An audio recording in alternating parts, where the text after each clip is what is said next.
Well, hello and welcome back. This is the second and very brief part of my video presentation to you at the Assistive Technology Communication event. I continue to be humbled and honored to have been invited to speak to you there at Ripah International University in Islamabad. This will be very quick, so let's get started. So again, my name is Lucas Steuber. I'm a speech-language pathologist and applied linguist in the United States. I had known the team at Avaz long before we started working together. So today I'd like to talk to you about Avaz and our app FreeSpeech. So here we've launched Avaz. At first glance, it might look similar to something like ProLoco to Go, probably because the vocabulary is also organized hierarchically, meaning that you can go in and out of folders, but we also use the same symbol set, which is nice because it's consistent for many students. There are some key differences though, one of which is the number of languages that we support. Avaz India supports 6 different Indian languages.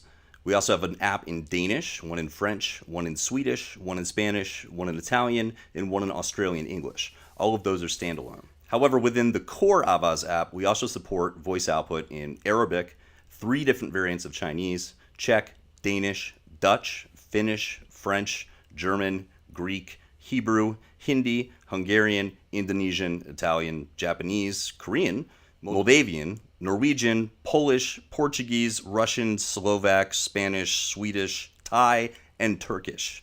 You get the idea. I almost ran out of breath. Another amazing thing about Avaz is how easy it is to use. When we were just talking about languages in the background, you might have noticed that we were adding pieces of vocabulary, moving them to different screens. And here we are moving them to different positions on one screen. This is way easier than some of the older applications where it took forever and you almost had to do some programming. All of this is very intuitive. Just do the same thing that you would do with any iOS device. Another easy thing about it is the setup wizard, right? So you can put in your name, your age. Let's see, I'm Lucas, I'm 8 years old. I'll be a girl, sure, why not? And then pick a starting voice. And then you're asked to describe their current communicative level. So are they using 1 word at a time? Are they putting 2 together? And then how well they're able to access a device. Fine motor, visual concerns. Do you want them to be able to post to Facebook? And now we're all set up. It's going to take a guess at what would be the most appropriate way to set this, which this here is actually a pretty advanced starting grid. But of course, it can always be altered substantially later down the road. So here you can see the hierarchical nature. But another really cool thing about Avaz is the predictive keyboard, where you see after you start typing a few letters, it's going to start, sort of guessing what you want to say. And then when you've written a word, it's going to replace it with an icon. Now that can be turned on and off. I tend to start kids off with it on because that's going to continue to reinforce symbolic language so that it works on what they already know from having graduated out of the hierarchical system. And then once they've written in the keyboard, certainly they'd be able to share that out as a Facebook status or send as an email. We can turn on and off the message box. So like here, it's going to be in some ways more challenging, in some ways less distracting. It depends on the student. And all kinds of other options. Here we're inverting, maybe for a student with CVI. This one I like a lot too. We're able to zoom out the selections, which I found to be very motivating for certain students. They get this immediate visual input on what they're saying. Oh, and they feel amazing. That's great. We're also able to change at any point the level of complexity of the system. So say we set it up that way and we say, okay, that's just too much. We can go all the way back to a lower level vocabulary and start from there instead. And we can go much lower than that as well, all the way down to simply 1 button. We just switched between core language and quick language in an icon along that right side. Going down, you can see how it's switched from core to these little quick phrases, which of course can be programmed. And then you can see the long list of voices that are available. Now this is near and dear to my heart. This is our training. This is our training program for peers, for teachers, for parents at home. So when you launch that, for one thing, you'll have access to analytics. So you can see what words were used over a certain period of time. Here we've basically said I feel amazing, so that's what we have. But if you scroll all the way, you can see everything that we've said so far today. We have tips for parents and teachers. We have research that you can refer to. We have help in the form of videos. You, of course, can also contact us. And you also can program in your own sentences, and Avaz will show you how to model them.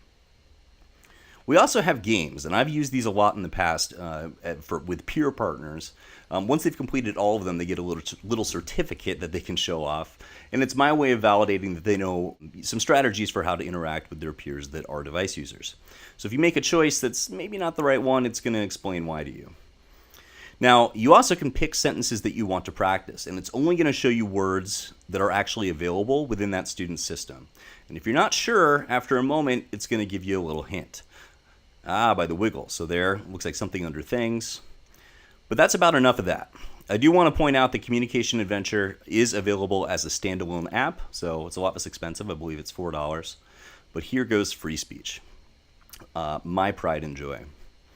So Ajit gave a TED Talk about this idea some time ago, which of course I saw, and was blown away with his concept, which was basically the idea that a child could author language using thought alone by manipulating pictures and always create grammatical outputs. As a linguist, one thing that we're always striving to do is understand and recreate what Chomsky called the infinite generability of language. Because without the ability to say anything, then you can't say anything, right? We're always going to be prescribing to children what they're able to say. But if we afford them the opportunity to somehow access every single possible syntactic and vocabulary option. So I was a little skeptical, but then I met him and he showed me this. And I'm just going to let it speak for itself. Wanted. Who wanted?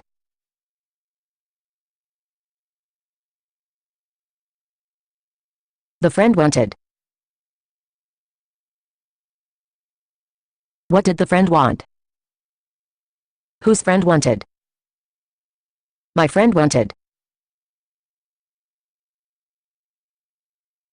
What did my friend want?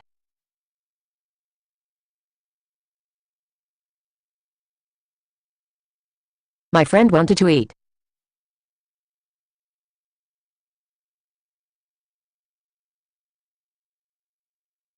What did my friend want to eat? Pretty much in that moment, I signed on to be Director of Clinical R&D for Avaz.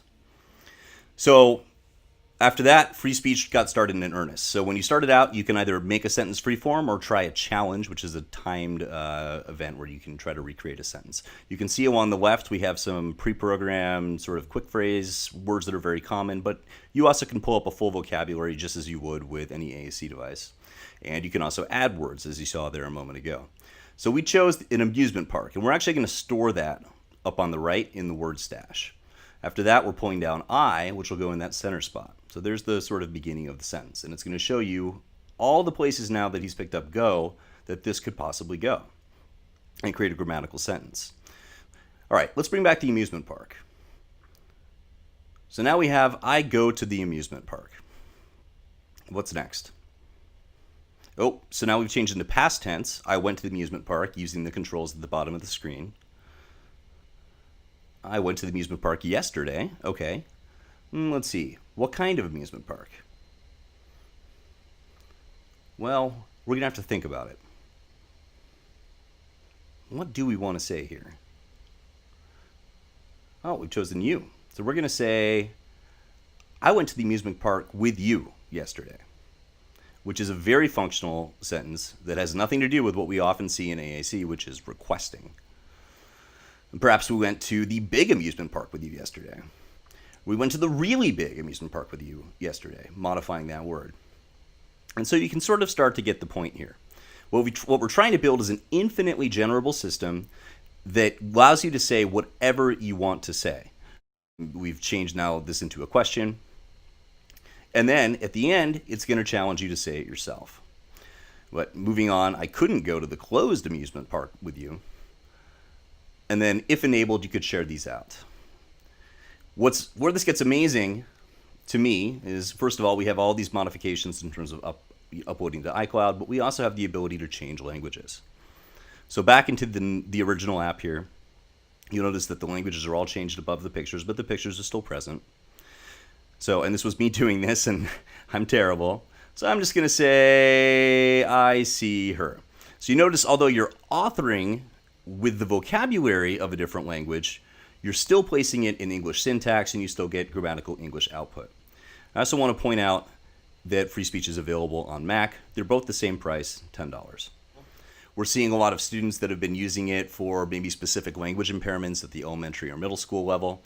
And we have seen a lot of people using it as an AAC device, particularly among the community of people who have a hard time remembering specific words, like those experiencing aphasia or dementia. The week that we released FreeSpeech, we were honored to be the very first application for special education that was chosen as Best New App by Apple. Not Best New App in Education, Best New Overall App in the App Store. It is a universal app, so it works on both iPhone and iPad, which is awesome. But we were really, really honored by the next award, which was Best of CES Asia in 2016. That concludes my presentation to you. Thank you once again for having invited me to this incredible event. I continue to be honored by the privilege. Please don't hesitate to contact me for any reason. If you have any questions about augmentative communication or need help acquiring equipment, I'm happy to help. My contact information is here on the screen for you. And as always, do well in all things and enjoy service, and life will take you somewhere absolutely wonderful. Thanks again.